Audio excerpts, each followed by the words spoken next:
Hello, this is Astrology for Adults, and I'm calling it Astrology for Adults because we're not children. And astrology is a serious subject, and it takes time and effort to learn it. So you might pay attention to it for a while and study it for a while, and then you change, and you're not interested for a while. And it's because you're digesting what you've learned, and then you come back to it later. I've got a video to show you in the second part where I show you how the horoscope changes every 4 or 5 minutes. You can see real differences between them. And so in the same way that the planets change all the time, what you're interested in changes all the time as well. And so sometimes if you start with astrology and then stop, it doesn't mean that you're wrong or you failed or anything like that. It just means that the planets have moved positions and they'll come back later and you'll get back into it. So it's a serious subject, and it's for adults, not children, because children get excited and get carried away. And we as adults, looking at astrology, are not supposed to behave like that. Yes, we can find it interesting and energizing and exciting, but there's a huge amount to learn. And so you can't learn one little thing or one thing and assume that you can learn it all, or that it's all going to be easy. That's not the way to go. That's a dead end. But it's what people do. They get into a dead end, but they don't realize it. And we're not going to do that. So this is not the usual method. Usually with learning astrology, they'll talk about the planets and the signs and the houses, and you'll learn the planets, then you'll learn the houses, then you'll learn the signs and aspects and all the rest of it.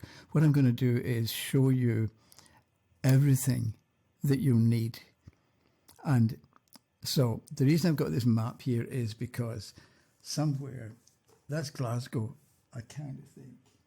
Glasgow's there, right? And we're going to go to London, which is down here. And I'm going to drive you to London. And you've never been out of Glasgow. Maybe you've been to the outskirts, but you've never travelled south. So I'm going to be driving, and we'll be in a car. And as we go south, as we go to London, London represents being able to read the chart symbolically. That's what London is. Okay. So we're driving to London, but you've never been out of Glasgow. That's your starting point. And when it comes to astrology, let's assume that we don't know anything. Or we've heard of astrology and we've heard about planets and signs maybe, but we're not going to assume that we know a lot. So we're going to drive to London, and on the way there, we're going to pass through lots of towns. So when we get to Carlisle, which is around about there, I think. So as we're driving south, I can tell you about what's going to happen in the future, that we're going to come to Carlisle, and when we get to Carlisle, then look out for this or look out for that, or it's going to be like this. And so even when we're still in Glasgow, I can tell you about Carlisle in the same way that with the horoscope, I can talk about planets, signs, houses, aspects. I can talk about everything. And you won't understand it all immediately, but when we get to Carlisle or when we get to decanates, you've got an idea of what it's all about, so you're going to understand it better. And then we get to Birmingham, which is somewhere in the Midlands. I don't know, around about there. Okay, and so while we're driving down, you've never been to Carlisle, you've never been to Birmingham, and you've never been to London. So I'm going to guide you, so to speak, and I'm going to tell you where we are, what's going on now, and what's coming up. In the same way that we're going to look at a horoscope, and I'm going to talk about planets, signs, houses, aspects, and various other things like the ruler of a house in another house, and decanates, and rulers of decanates, and house position of rulers of decanates. So it's a bit like throwing in at the deep end, but there will be bits of homework as well. So that's my introduction. And so the next screen you see is going to be a horoscope, and I'll talk about how to make sense of it and what's going on with a horoscope, and how The chart doesn't tell you anything until you ask it a question.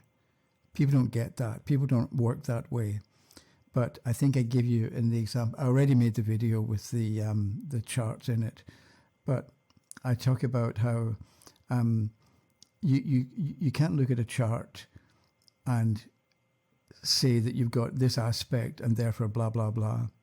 You really need to say, okay, tell me about me, and then you know which house to look at and which planet or planets to look at. And then you say, tell me about my partnerships. You look to the seventh house, the sign and the cusp, the planets in the seventh, the position of the ruler of the seventh. And that will give you details and specific information about the nature of the people that you're going to get involved with, the kind of person you're going to marry, and if you marry more than once. So the chart doesn't tell you anything till you ask it a question.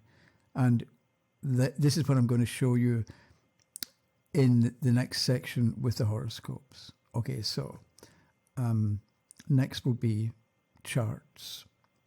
Okay, this is a horoscope. It's actually a chart for the moment that I'm recording on Sunday. I can't remember the date, the 4th of May. And I want, so the cursor should show over here at the 9 o'clock position. And you see that it says 28 degrees of Virgo and 1 minute. I'm going to come back to this, but the reason I'm showing you this is because so you understand that you can't see this. It's like an overlay, but I'm going now to now and here and now, and watch that position over there at 9 o'clock. It's going to change because now this is the exact moment of me recording this. And if you look over here, you see 28 Virgo 19 minutes. So in the last minute, it's already changed a little bit. And I want to show you this because so you understand that every minute, every moment is different. There may be general characteristics of the same from hour to hour, but from the point of view of the horoscope, it changes here. And I've got this, again, an overlay that you can't see, I don't think, but it's going to advance the chart by 4 minutes every time I click the mouse. So I'm clicking now, and you can see it goes up to 28 Virgo and 47 minutes. If I click again, so this would be 8 minutes later, it's now 29 and a half. And then if I go to here one more time, it's now 0 degrees of Libra. So 5 minutes ago or 10 minutes ago, it was a Virgo rising. And this part here, the first house, describes the person. It also describes what they look like. So a child born 10 minutes ago is going to be different looking from one born 10 minutes later. Even though the sun is still at 14 degrees of Taurus, and where is the moon? Over here in the 11th house, the moon is still 17 degrees of Leo. The sun is 75% of you, and it's kind of like the team that you're on. Whereas the moon represents a mental personality, how you think, what you were like in your last life. So this child, or a child born now, in the last life they were a king or a queen. And so they come into life with the idea that when they give orders, people should jump. And if they say jump, you say how high. And they're accustomed to being obeyed and to having their own way. And it's sort of baked into their mentality, because here we've got the moon at 70 degrees of Leo. And that's true for people with the moon in Leo. So if I now, where's my thing? Okay, so if I go in 4 minutes more, you see that every 4 minutes, I can set it for 1 minute, but it doesn't change that much.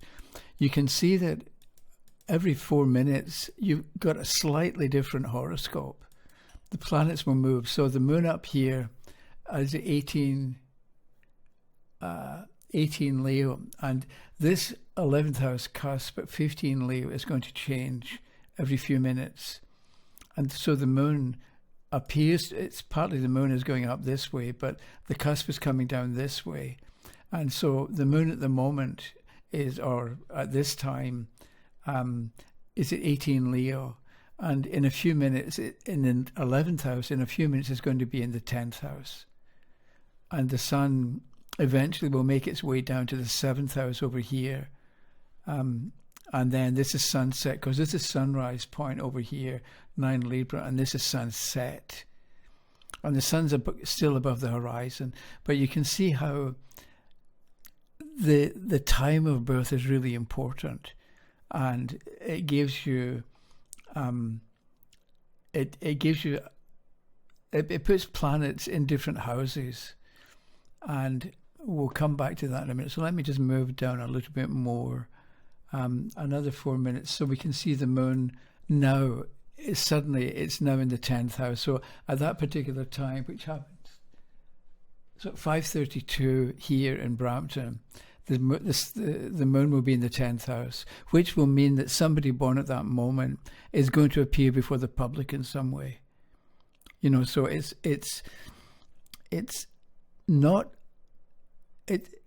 gives you the idea that if you've got somebody working in a store, they're going to be the department manager or the assistant manager. If it's going to be a teacher, they're before the public, they're before the classroom. But it's the kind of person who will become the principal or the head of the department or the principal of the school. And in that way, the moon in the 10th house shows somebody who comes before the public. So I'm going to now switch to a different document, and then I'll talk for a while about the horoscope. So I'll begin with the houses. This is the ascendant, the sunrise point in the chart, and this is for an actual moment. I was wondering about whether to do this, to do a YouTube astrology course or astrology classes, and I wanted to know if it was going to be a good idea or not. And this is the chart for me thinking, is it going to be a good idea? And the chart tells me I think that it is a good idea, but I'll give you some details about in what way it's a good idea as we go through it, because a chart can be the chart of a person or a moment or a country or a competition. It can be the beginning of a game. So, and depending on where the planets are and how they relate to each other, you get an idea of whether the home team is going to win or do better, or whether the champions are going to do better, and whether the opponents or the opposition is going to do better. So you can kind of forecast who's going to win the game. So I mentioned in the first bit about we're in Glasgow and we're going to go to London. And so part of being in London, it means that we're now able to read a chart. And there's all sorts of different kinds of charts you can read. But the planets are the same. The signs of the zodiac are the same.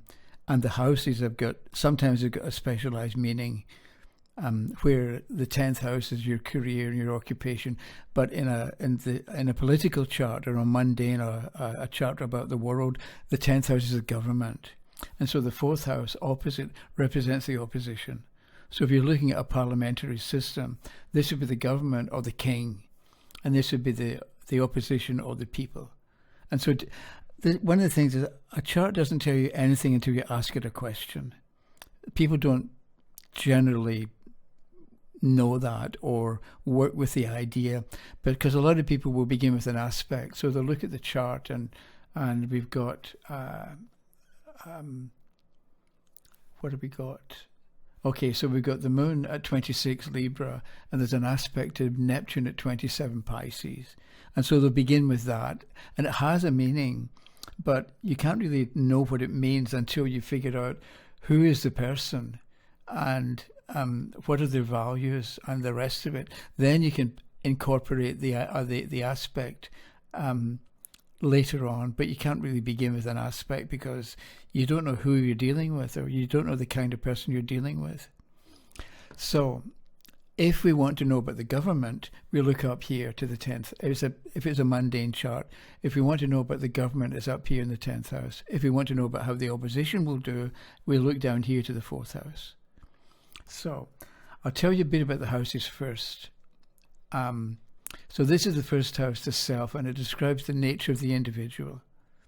Then the second house down here is money, how you make money, what you spend money on, and also the second house represents your values sense, because it's important to know what the person cares about. So sometimes people, let's say there's going to be a need for change. Some people look forward to it and enjoy change because they value change. Other people want things to stay the same and never change. So that same incident could be easy for one person, but very difficult for somebody else. And one of the things about astrology is you don't expect people to produce what they can't produce. And you know that by looking, for instance, at the first house, what kind of person is it? The second house, what do they value? And when you know what they're like and what they value, you've got a better chance of talking to them in language that they can understand. So if the person looks forward to change, you can talk casually about the need for doing something different. Whereas if the person doesn't like change, you can't handle change, then you would maybe introduce the idea that there's going to be change in a light-hearted way, or talk about what's going to be bad if there isn't change, and then bring in the idea that whereas if there is change, this is going to improve and this will be better. So you present the information to somebody differently according to what they're like.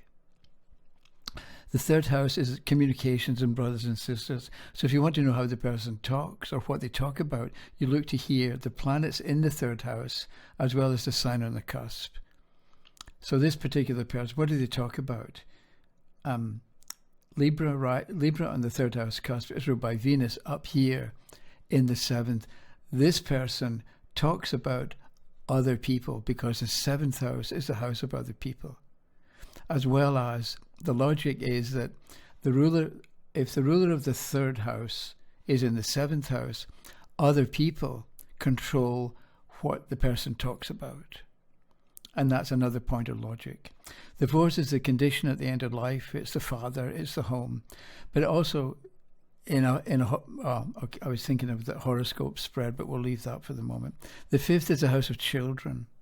And this can be children, physical babies, or it can represent children of the mind. So it's the ideas that you come up with and the focus, what's going to be there. So we happen to have the sun here in the fifth house. So the focus is on children of the mind, because this chart is about whether or not I should make videos about astrology. But because the rule of the seventh is in the third, I'm going to end up talking about what you want to talk about. Okay, the sixth is sickness and service. So it shows what health problems there will be, but it also shows the nature of the service that the person is meant to perform. The seventh house shows partnerships, other people involved with the native, the first house.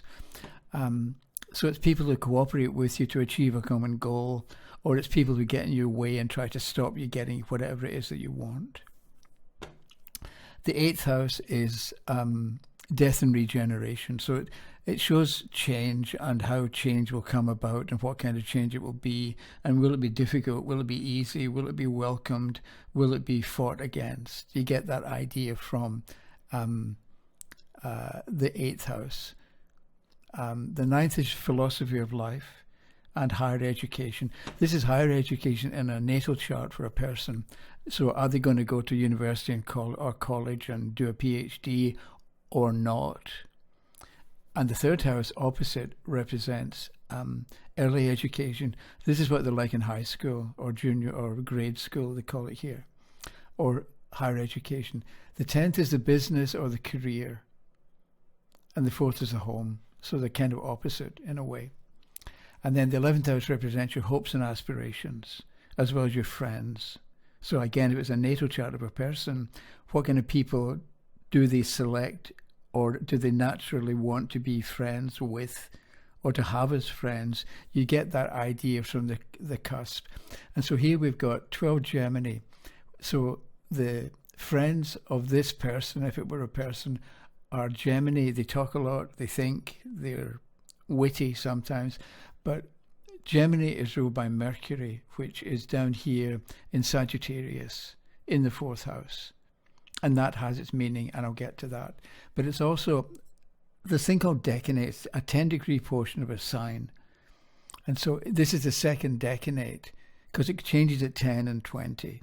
First decanate is physical, second decanate is mental, and third decanate is spiritual. And I'll get to what those characteristics are later.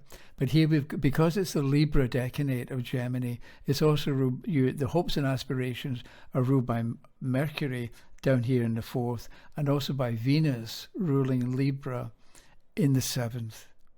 And that gives certain aspirations and certain kinds of people and certain kinds of friends. Whereas if we had a different sign here, if we had Cancer here, the friends would be ruled by the moon. Where's the moon? The moon's... Can't find the moon. There it is, down there in Libra. So depending on the sign on a cusp, you get an idea of, or you get more detail about the nature of the people represented by that house. So here we've got 12 Sagittarius ruling the children, and the children would be like old philosophers, but more of that Sagittarius here is ruled by Jupiter up here. So they've got a certain type of philosophy and a certain way of being. So I know I'm going fast and I'm throwing a lot at you, but it's so that you can get an idea of how to begin reading a horoscope, because I think that's what we want to do, is to learn how to read a horoscope, make sense of it, so that we're not getting excited by something. We're objectively reading what the horoscope says and not going to town on stuff that we've read somewhere and just repeating something that may be true in one case, but it's not necessarily or automatically true with an actual horoscope here. So that's the 11th. And then the 12th house, the house of karma and self-undoing and debts that you owe. There's more to all of this, of course, but I'm giving you a brief, quickie introduction. So here, let's see, this is about, it's a chart for, is it a good idea to put these videos on YouTube? And so the self of the project, or the self of me that relates to me, we've got 60 in Leo here, ruled by the sun. So the rule of the first is in the 5th. And it's so this project is about children, it's about offspring, and it's about what will develop out of the videos, because the chart is about videos. But at the same time, it's the second decanate Leo. So in order to understand the nature of the project, we have to look to Sagittarius, to Jupiter that rules the Sagittarius decanate, and Jupiter is up here. So instead of having one, talking about the charts, Sun in Capricorn, depending on what we want to know, if we want to know about the self of the project, we have to look to the Sun in the 5th house in Capricorn, and we also have to look at Jupiter in Gemini retrograde, which means it's going backwards, and we get to that. Jupiter in Gemini. There's more, but I'm not going to tell you everything right now. So if we want to know about the value sense, what kind of approach are we going to take? What kind of presentation or manner of presentation are we going to be using or promoting in this course? And here we've got 7 degrees of Virgo. So we want to be analytical and shrewd and practical, because Virgo's an earth sign, and realistic. And we also want to get somewhere, because this is the decanate of achievement. We want to get somewhere with it. If we're not getting anywhere, we're not going to do it. Or if we're not getting anywhere, we're going to stop doing the things that got us to not getting anywhere. I mentioned about Libra, how do we communicate? And the other thing is the moon is here. The moon represents your past and past lives. So it's a bit like, how do we begin? And because we've got the moon in Leo, we're coming from a position of authority, because the moon's in Leo. and it's a bit like I've done it all before. I'm not all, obviously, because astrology is never ending, but I've had a lot of experience, and I'm drawing on the moon in Libra when it comes to the way I think about this course. So I don't know how long this has been, but okay, so one last thing I'll leave you with, and this is kind of your homework. In the description down below, I'll tell you now, but I'll put it in the description. We've got 12 signs of the Zodiac, and each of them has a key word or a key idea that goes with them. So Aries is a child, and Aries is I am. Taurus, I have. Gemini, I think. Cancer, I feel. Leo, I will, in the sense of my will be done. Virgo, I analyze. Libra, I seek balance. Scorpio, I desire. Sagittarius, I understand. Capricorn, I utilize, not misuse. Aquarius, I know. And Pisces, I believe. And if this were the chart of a person, they've got Leo rising, that puts the opposite sign, Aquarius, on the 7th house cusp. So learn the symbols for the zodiac signs. So this you can see is Aquarius, the two wavy lines, one above the other. You can find this in a book or on the internet, right? So step one, learn, instead of learning 12 signs of the zodiac, learn 6 pairs of opposites. So we've got Aries, Libra. I am. Opposite, I seek balance. Taurus, I have. Scorpio, I desire. Gemini, I think. Sagittarius, I understand. Cancer, I feel. Capricorn, I use. Leo, I will. Aquarius, I know. And Virgo, I analyze. Pisces, I believe. So learn 6 pairs of opposites and come to recognize the symbol. The couple of half circles joined by a line, and that's the symbol for Pisces. We'll find later that you can do something with the shape of the glyph, but we'll get to that. So the reason I'm saying this is because if you have your own horoscope, this first house here is the self, and the 7th house is other people. But the 7th house also represents what you're meant to become in life, because you're not just meant to say a Leo, you're meant to become Aquarius. So what you do is you've got Aries, Libra, I am, I balance. Here we've got Leo rising and Aquarius in the 7th house cusp. So the keyword for Leo is I will, or my will be done. So I will, so that I can know. So we're going to start off with knowing, with wanting I will, or having our will be done, so that we can know. And so if you get Aries rising, I want to be myself so that I can find balance with other people. With Taurus rising, I have myself so that I can understand the desire of other people. Gemini, I think about myself so I can understand other people. Cancer, I feel for myself so that I can make use of other people.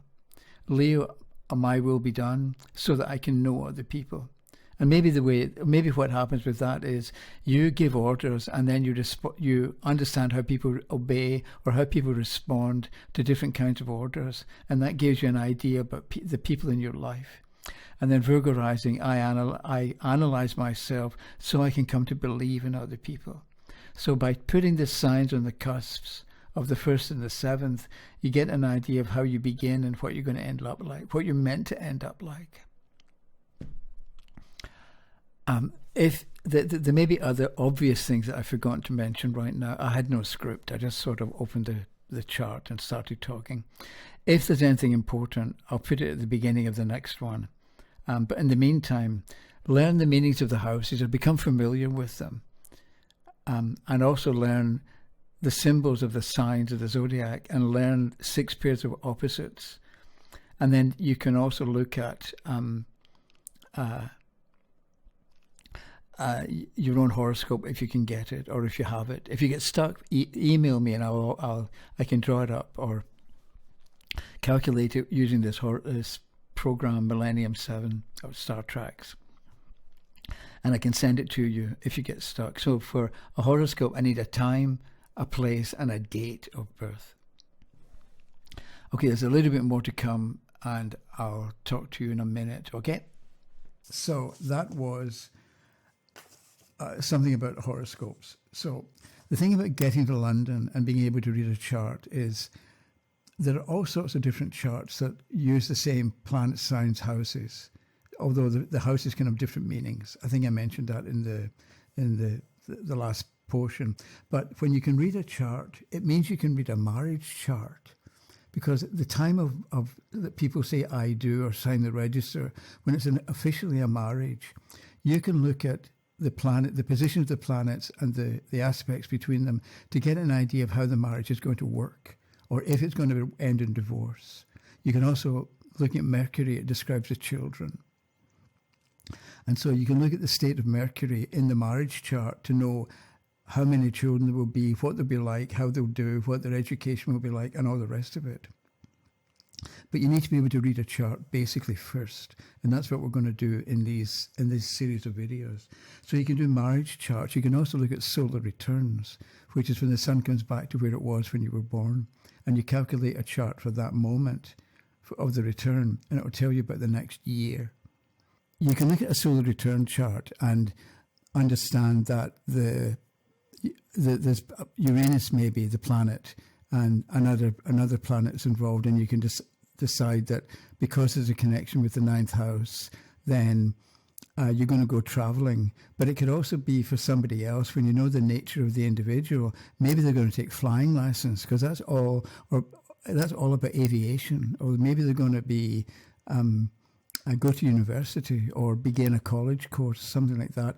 These all belong with sudden change and the ninth house representing travel and education.